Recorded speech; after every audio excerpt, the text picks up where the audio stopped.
Good evening, Bill. Good evening, Sandy. You just asked me what we're talking about. Yes. To the letter. To the letter. Who should we write to?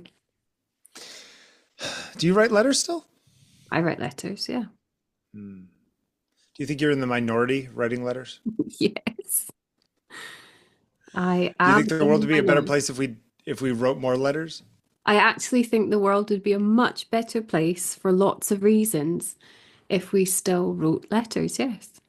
And you don't think that writing emails or writing texts is the same as writing letters? No, and I think it's sometimes a bit irritating that there has to be a kind of comparison, like it's so obvious, of course, there's emails and messages and other forms of Mhm. communication that are, much more rapid, better suited to our life now, blah, blah.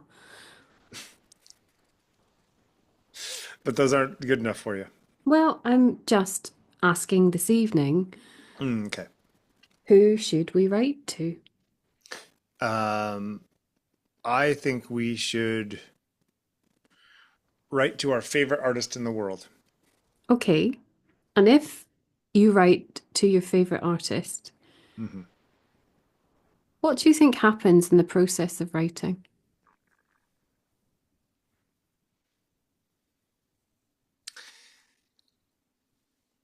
I think my brain would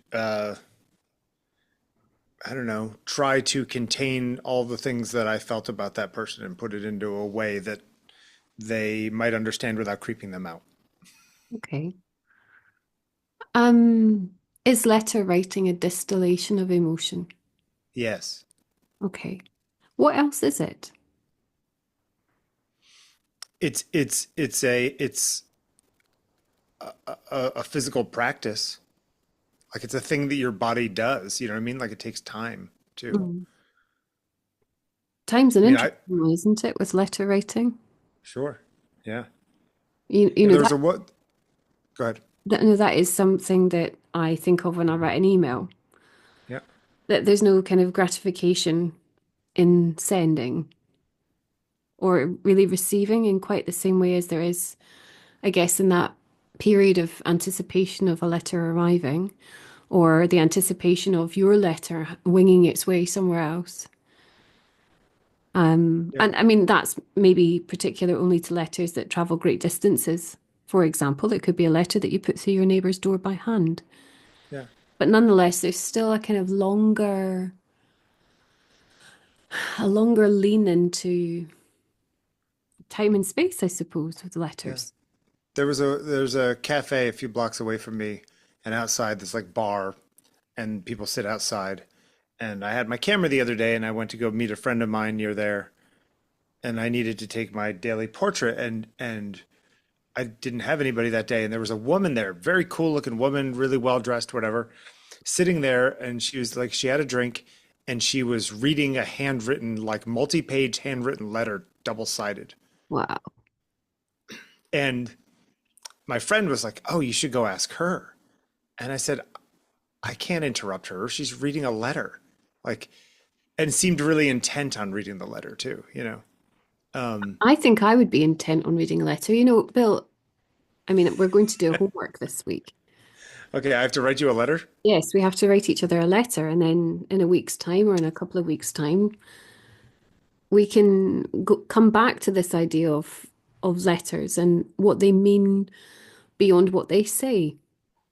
Do you think there's something about the time it takes to write and the time it takes to get to somebody that email and things are too immediate that the delay, I don't know, it's like a little bit of a time machine. Yes, and also I think when one writes to a friend or a lover, there's a clear image of the person almost holographically appeared in front of me as I write. I'm very conscious of that, holding somebody in my mind's eye, much more than if I'm firing out a text message or, an email. It becomes vivid the impression of the person is vivid in a way Yeah. that doesn't exist for me in another mode. Do you think that people in the past thought of writing letters as romantically as we do now, or because that was the only mode they had, they didn't see it with the sort of nostalgic sense that we see it now? Um, well, I'm not going to give a straight answer, of course. I'm going to say that, we're constantly texting each other Mhm. and we don't romanticize that as such. Although I'm sure lots of people attribute romantic notion to text messages in as much as they do still have an element of anticipation, waiting for somebody they really like to message them back. In the same way that, telephone call in the 80s, you might wait by the phone or Long distance or something, yeah. mm. But the letter in the past, I don't know if the format was romanticized, but I do think that letters are nonetheless romantic Yeah. in the past. Yep. Anyway, I don't know if you know who these two are. I just have the pictures. You have to reshare the pictures. I only see you. Hmm. I don't know why, because I'm hoping that in recording people can see what's on the screen. Well, they will momentarily when you put it on the screen. But it's on the screen. I only see you. Well, lucky you. But I can see Clara Schumann and Johannes Brahms. Yeah, I only have a big version of you. Let's see.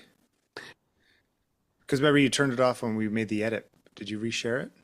I am screen sharing. Oh, sharing is not turned on. That is very weird. I don't know what I'm doing differently. Hmm. All right, let's assume for the moment that I can see what you're showing me. Well, Or that's maybe unshare it and reshare it. Let me just see if that works. whilst people are waiting for us to Yeah, faff about, I do want faffing. to tell you a little bit about Clara. There we are. Thank you. Clara Schumann is a very important composer and pianist performer in her own right, in her own lifetime, celebrated, toured widely all over Europe. She was married to the Schumann that most people might know, the Mhm. German Romantic composer. And Brahms, obviously, equally, maybe more known, widely known. They shared a correspondence that lasted over 40 years. Their story is quite uh, sad, actually, in one way, but Brahms came to the Schumann's house, the married couple, seeking their, I guess, kind of like mentorship or their approval in Dusseldorf. And there, when he met Clara, I think he realized that if not there happened to be a lightning bolt, that there was something about her that was captivating. She was deeply attractive and she was very wise and she was herself a gifted musician. And so she was highly sought after, not just by Brahms, but by lots of musicians who sought her advice. But there was something about Brahms that struck a chord with her as well. And whether that was in a kind of romantic or sexual context, the jury's out. Most information that we can read and it's readily available suggests that she did see him as a kind of close friend, an intimate friend who I guess was like a not a protege, maybe a surrogate son, but Mhm. for him there's definitely the sense that she was extraordinary. He was in love with her. And she was 14 years a senior or something, right? Yes, are you doing some clicking as we're speaking? No, I just couldn't remember. I couldn't remember the dates. I was just looking at whatever if I was She wrong or was not. Go ahead. 14 years older than him, and of course, she was married to somebody who Mhm. was a man of some importance in one way. Almost simultaneously, though, I mean, she was pregnant when first these two met. I think her eighth baby, which I think pissed her off, actually. She didn't want to keep having babies, but she did. Not long after Robert Schumann was carted off to a sanatorium where he died a couple of years later. Brahms stayed in their house, and the two of them conducted what might seem like a marriage. You know, he cared for her children, he kept the Hmm. household book and so on. He was only young, he was only 20, 21 years old. He was so captivated by Clara. I mean, he was captivated by Robert as well, and he went to visit him in the sanatorium, something that Clara was not allowed to do. But in context of letters, there's an abiding sense these two wanted to communicate intensely with each other for a large portion of their lives. And there are 800 surviving letters across that span of 40 years. But it's also interesting to note that there are many hundreds more that were destroyed, she by burning and he by chucking them in the river. As she neared her life's end, she advised them to return their letters to each other.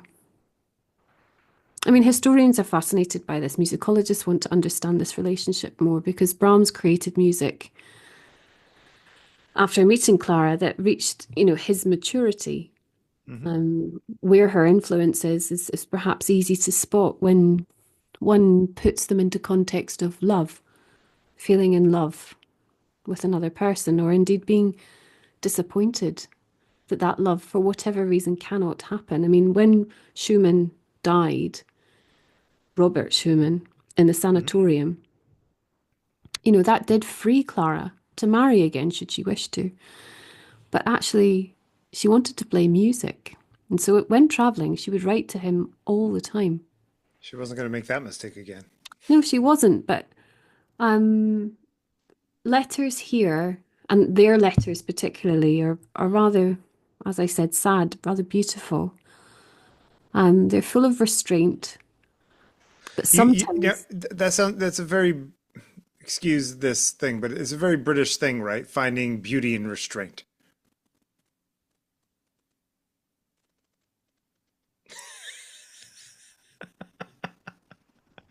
Like to me, that feels, I don't know, like um, unconsummated in a really deep way, like just unfinished. Where you think that that's a good thing or a beautiful thing? I don't think To good. me, it feels tragic, you know? Can't there be beauty in tragedy? Yeah, I guess it's just not the first thing for not the first conclusion I would come to. This conflation of goodness and beauty, Hmm. Oh, that's true. happiness and beauty, it's rather boring, isn't it? Sure. Isn't Yeah. that rather American, I might say? Oh, I'm just saying that, like, do you think that there's some, like, that there's something about the repression involved in writing instead of doing or saying? Is it repression or is it just mode of expression? I don't know. That's the question. Right. Yeah. I've used the word restraint because actually I do find their restraint heartbreaking and I do also find it beautiful. I Hmm. realise that in their correspondence, there is revelation after revelation, not just about their feelings for each other, particularly Brahms's feelings for Clara. I mean, she was a very odd woman. She also wrote extensively in diaries, which corroborate a lot of the things that are written about in the letters.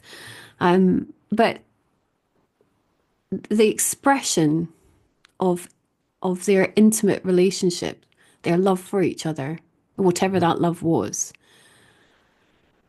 is so powerfully explored, explained, and expressed in these letter forms that it seems they can't be anything but beautiful, meaningful. Yeah. I mean, would we think the same of any other way of communicating? I mean, there's part of this is to do with legacy, isn't it? But, it's about how we retain something. Yeah, I mean, I guess that's the sort of special thing about letters through time is that sometimes they remain past the people being there, right? Mm. And they are not books written for public consumption. They are typically meant for one other person to read. They're not in the way you were just saying, she kept a diary. So it's not a diary. It's not something you're writing to yourself. It's not something you're writing to the public. It's something you're writing to potentially one person. So The correspondence that we might see, Van Gogh, Vincent's letters mhm, to Theo, for example, sure. they're full of pathos, Yeah, humanity, humility, and humiliation. They're yeah, full of tragedy, yes, but they're full of love. sure. And I was, go ahead. no, I just think to have such documents, though it might seem tragic in another way, that we do have access to these intimate, shared things. Yeah. I also think there's something extraordinary and wonderful about being privy to the depth of feeling that humans are Yeah. capable of. And I see that in letters. There's a very famous in America Ken Burns documentary about the Civil War, the American Civil War, that came out in 1990, somewhere around there. Mm, And it's, 8 episodes. It's like 10 hours long, that kind of thing. Probably longer than that. Anyway, there's all these scenes where it's the best he could do at the time. Of course, there's no footage. There's just photographs, and even the photographs, are Matthew Brady and these kinds of people who took these portraits of guys, and invariably in sections of the documentary, he'll have an actor reading a letter from some soldier to his wife or some soldier to his girlfriend or to his mother or whatever. And they'll read it in their entirety, and you think this was a normal person in America was writing this kind of prose to their mother or their girlfriend, and it's the most poignant, ridiculously intense 90 seconds or 120 seconds or whatever mm. of thought from a 18, 20, 22-year-old kid, basically. Yeah. Um, and I guess that's the thing about letters is that you used the word earlier, distillation. It's like, well, you could take the time to if you like, really carve the sentences out. You can wear them down and shave off the rough parts and really add impact and stuff. And then those things are read 130, 40 years later by some actor on a TV show, and you feel like you're there behind the rock with the guy writing it. I find it poignant, really, going into museum settings or gallery settings where behind glass, under glass, we sometimes have diaries and letters on display of the Hmm. artists whose work we're appreciating. And there's something really subversive, actually, about reading others' letters. Sure. And I have to catch myself to feel that because there's real excitement often in reading letters. I mean, looking at the letters between Brahms and Clara, difficult for me because it's written in German. Um, and also their handwriting really challenges my terrible scrawl. But I've looked across many letters, as I'm sure you have too, letters from Rauschenberg to old friends at Black Mountain College, or Sure. as I mentioned, Vincent's letters to Theo, the Van Gogh brothers.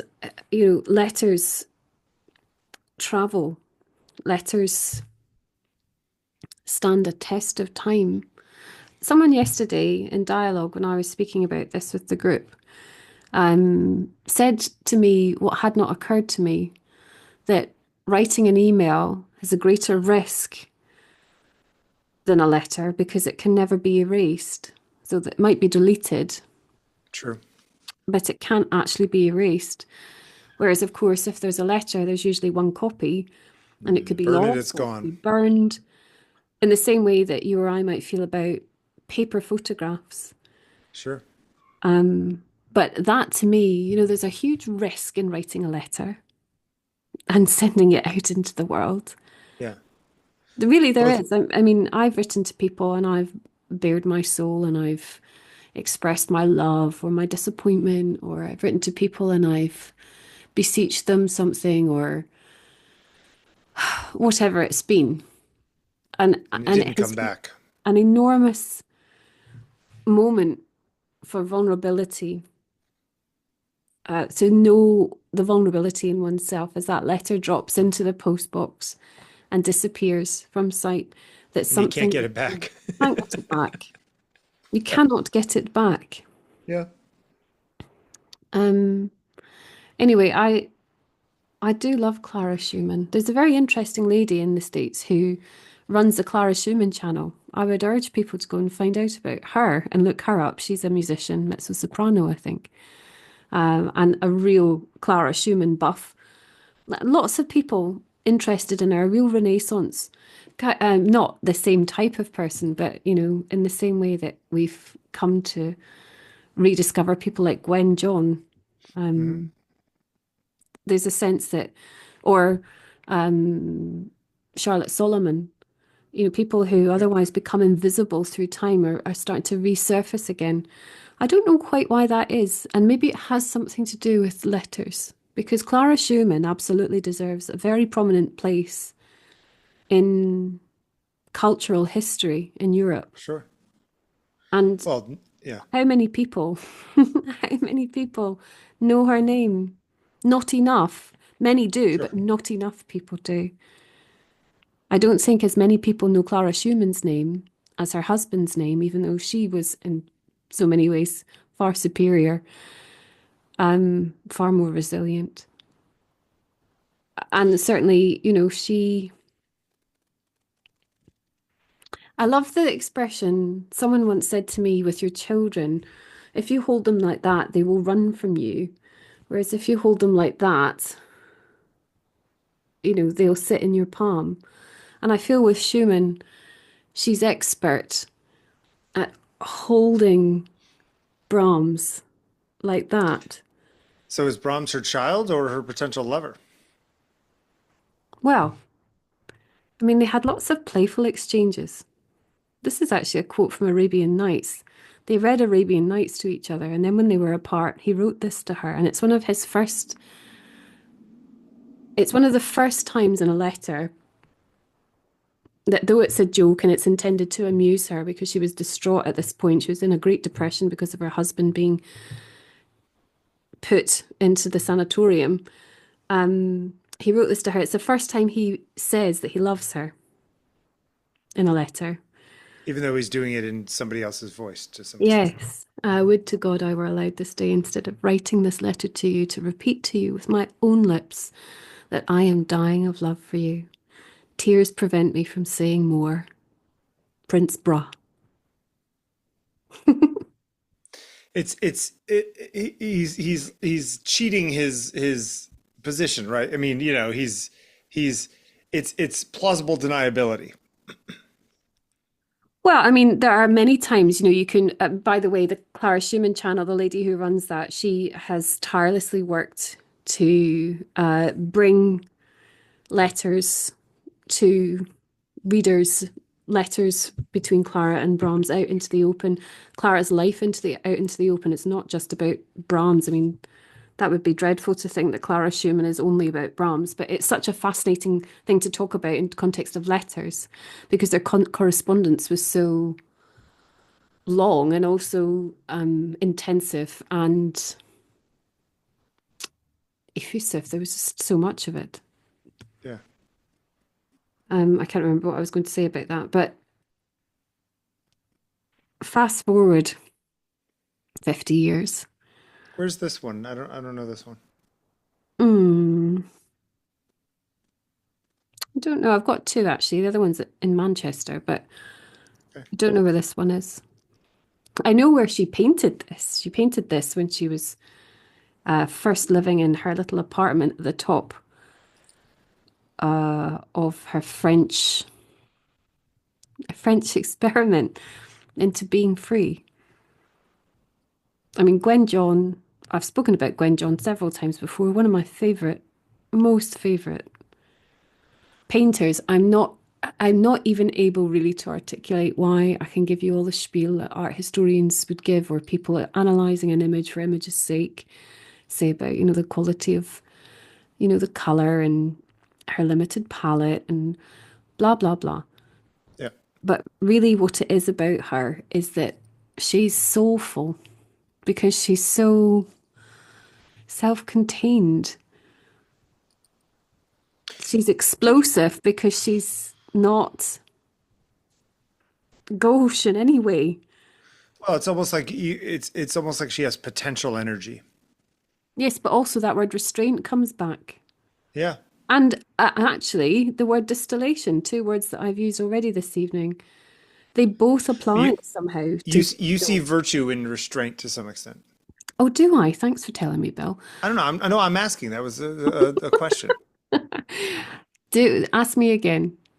Do you see virtue in restraint? I suppose I do. Yeah. I mean, to be outlandish might be fun, but it gets very boring. I've learned that by being around people who are larger than life. I've learned it by being with people who are spilling out of themselves. Yeah. And what I find is that those people I know who are self-contained are far more exciting.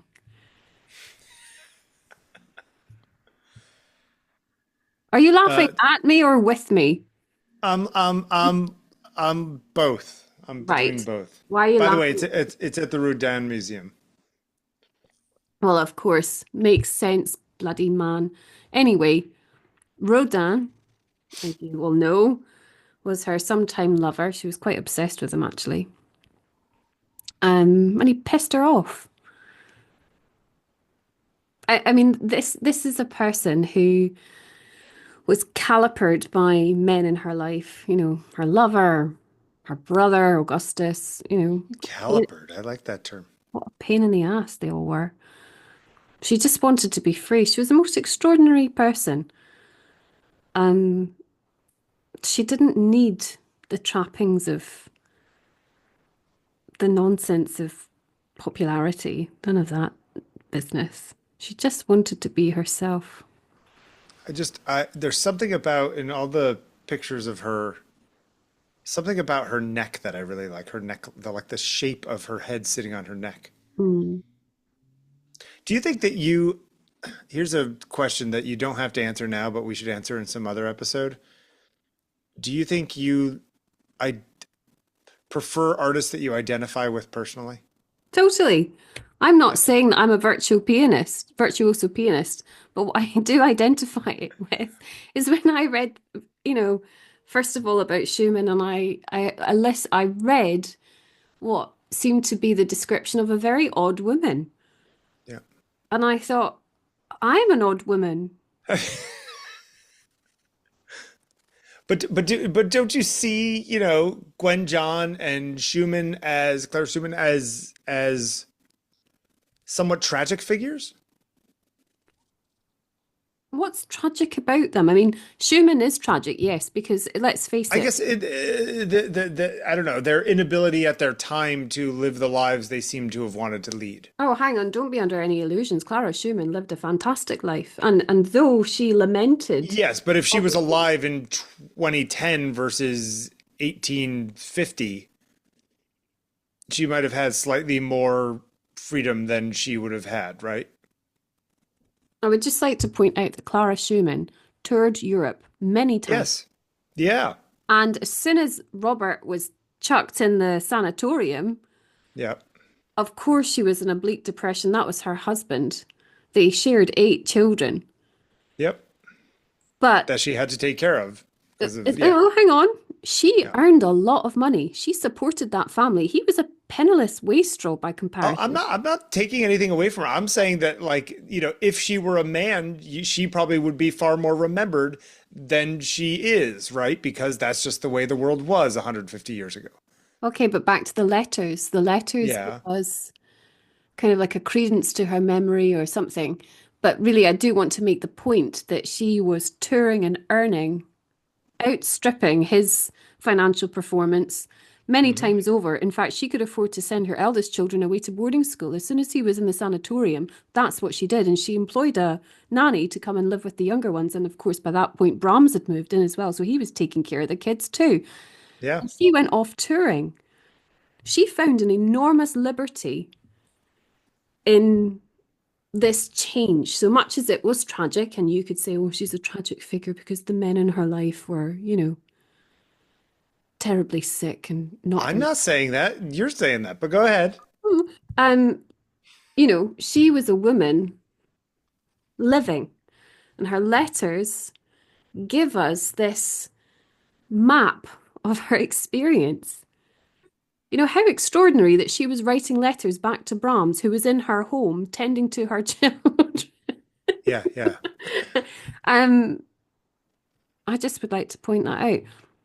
Gwen John, otherwise unfettered by convention,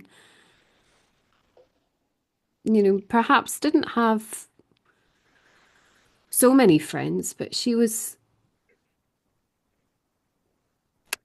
in correspondence with life. That's what I'm trying to get Yes. at.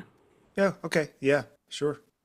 And anyway, letters here, I mean, it's obvious It's, just the it's fact that it's basically a the picture I painting. wanted to take of that woman at the cafe the other day. Well, I mean, there's lots of iterations of this. Sometimes it's called the convalescent. She did lots of pictures in this exact format. But this is the letter. It strikes me that a letter in this painting does something funny to the women or the woman, the young woman that is otherwise anonymous. So John painted anonymous women all the time. She painted herself a lot, of course, as well. She did lots of self-portraits. But there's something about the letter being present that tells me that this person is really important. And I think that's what abides about letter writing, is that fundamentally, writing a letter to someone is important. Yes, declarative. And actually, just another little bit of information about Gwen John. Well, actually, it's more about Celia Paul, the British painter, Hmm. Celia Paul. Celia Paul released a book only a couple of years ago now, and it's called Letters to Gwen John. And so Celia Paul wrote as if a kind of memoir, but also as if in correspondence with Gwen John, who, of course, died many years before Celia Paul came along. So it's an imaginary correspondence, an imagined communication. And it struck me that that is just fantastic. And it also makes me ask, who would I write to if I could write to anyone? I mean, it's an even bigger question, I think, than who would you invite to your dinner party out of everyone in the world ever. It's who would you write a letter to of everyone you could write to. If you could send a letter to heaven, who would it be for?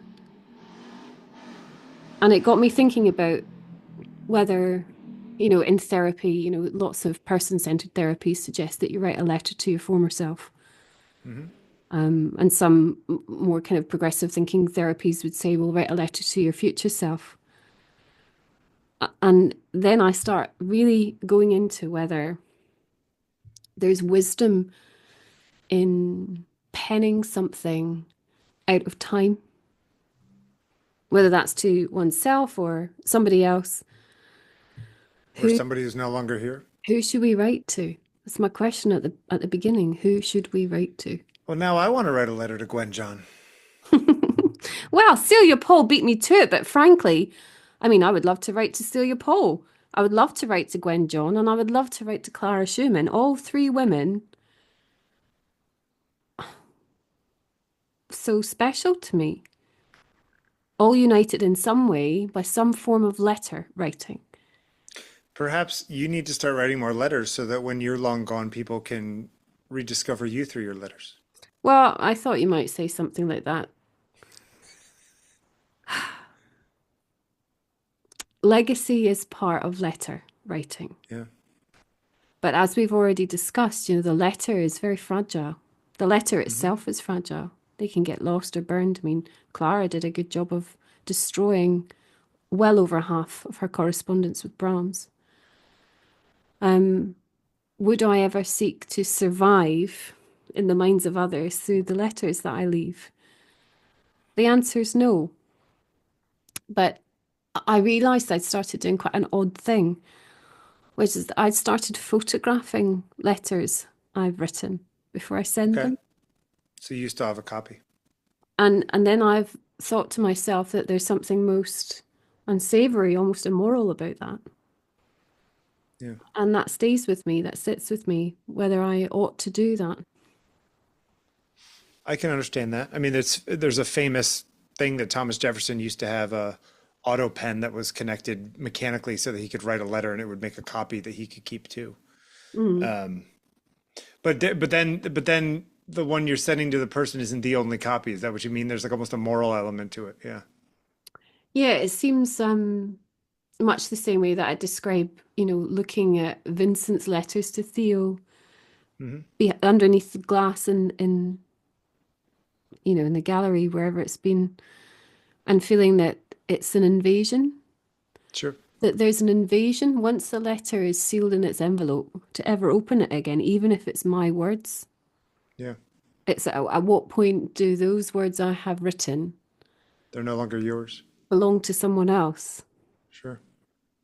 There's this sergeant show at the Met that I've been seeing a bunch.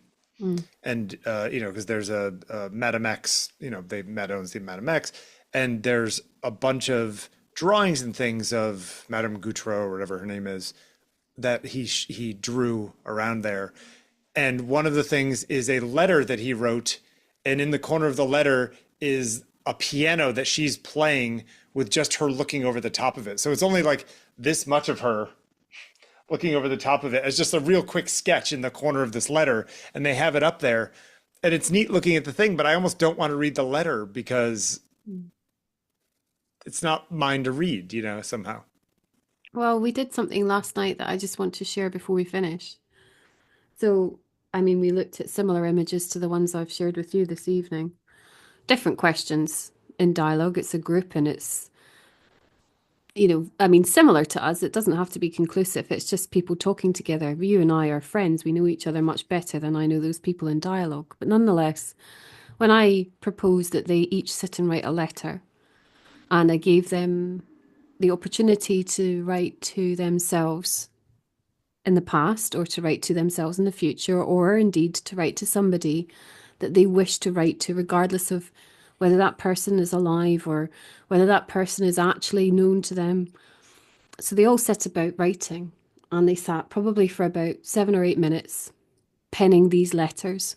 And they were absolutely engrossed. There was only one person who found it very difficult to start, and it's not because of any limitation on her part. It was more, I think, that there was a real sense that it was very revealing. It's a very revealing process to write. Yeah, it's exposing. And Yeah. but anyway, they wrote the letters. I brought envelopes. They sealed them in the envelopes and they put them on the table. And I asked them to really watch themselves in that process. And each of them really described a kind of element of fearfulness of sealing the envelope, but then putting it on the table where it was no longer in their hand. And then I took the letters and I've brought them away. And that seemed to really disturb them. Sure. It's out of their control. And isn't that what the letter is? Relinquishing control of our deepest expression that we express and then let go. Sure. And often we expect to express ourselves through painting or sculpting or whatever visual mode we use as artists. And we expect then to still have full and granted access to that thing. Whereas a letter, we don't have. Yeah. I still have a letter that my sister wrote me when I graduated, or when I played this concert in high school. She gave me this card with a letter, and I still have it in my closet. It's interesting Do you keep all the letters you receive? I keep most of the letters I receive. And, you and I are of an age and a generation who grew up with letters. Sure. And I find it rather lovely that we did. And that in my memory, I can remember very clearly receiving letters. I mean, when I first moved to Bournemouth, I was still very young, and all of my grandparents, my great aunties and uncles, those that were still alive, would write to me, Yeah. and I would write to them.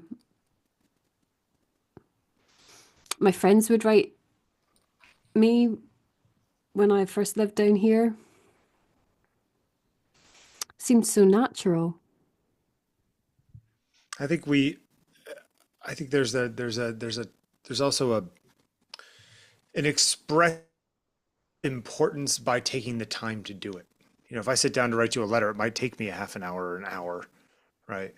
Mm. If I'm going to write you a long letter, and I think for a lot of people, it's like an hour. I'm going to take an hour to do that. I'll send you a text. I think that there's almost like it's an investment. But what are we so afraid of I don't know. in spending the hour? Are we so gripped by the death fear that, we can't No, spend an because we'll hour? spend an hour, flipping around on Instagram or TikTok, right? So Yeah. obviously, I And think just one more ask of you. When you write, this letter to you this week. no, I just want you to think generally, when you Okay. reflect on how you write in a letter or have written in a letter, Mhm. do you write the way you speak? Yes, Mm. more so than a lot of people, I think. Mm. But I think that I think I am more the way I am in public than a lot of people are. Like I don't have a lot of filter, for better or for worse. Someone once said to me that I write like a cross between James Joyce and Joni Mitchell, and I've always taken that as a great compliment. I was gonna say, yeah, what's wrong with that? Obscure and navel gazing springs to Yeah, yeah, yeah, yeah. I mind. wrote one letter in the past few years that I think I write letters when it's important. And it's rare, but you know, Well, you're going to write a letter now, Bill. okay, get right on that. Got to go find some stationery. Got to find the Well, right paper. trot on. Okay.